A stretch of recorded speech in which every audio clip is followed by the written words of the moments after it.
आता आपल्याकडे जेव्हा स्पेशल पाहुणे येतात तेव्हा आपण भाजी तर स्पेशल बनवूनच घेतो, पण भाताचं काय, भातसुद्धा स्पेशलच पाहिजे ना. तर चला आज बनवूया स्पेशल भात.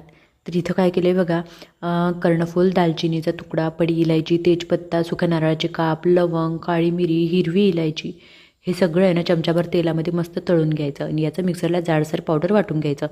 तेलामध्ये जिरं मोहरी घालायचं, बारीक चिरलेला कांदा, हिरवी मिरची, कढीपत्त्याची पानं आणि तेजपत्ता हे सगळं मस्त तळून घ्यायचं.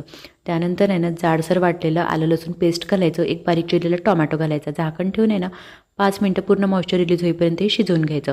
आणि मग जे आपण मिक्सरला वाटलेलं खडा मसाल्याचं पावडर होतं ना ते सुद्धा घालायचं आणि मस्त तळून घ्यायचं. त्यानंतर 2 वाट्या धुतलेले तांदूळ घालायचे. तांदूळ कोणताही घ्या तुमच्या घरी जो तुम्हाला आवडत असेल तो. जेवढा तांदूळ घेतला ना त्याच्या दुप्पट पाणी घाला, चवीवर तर मीठ घाला, सगळं मस्त मिक्स करून घ्या आता. आणि कुकरला ह्याच्यात 2 शिट्ट्या काढा आणि मस्त जबरदस्त टेस्टी असा झणझणीत भात तयार आहे. वरतून कोथिंबीर घाला आणि सबस्क्राईब करा तेवढं जाताना.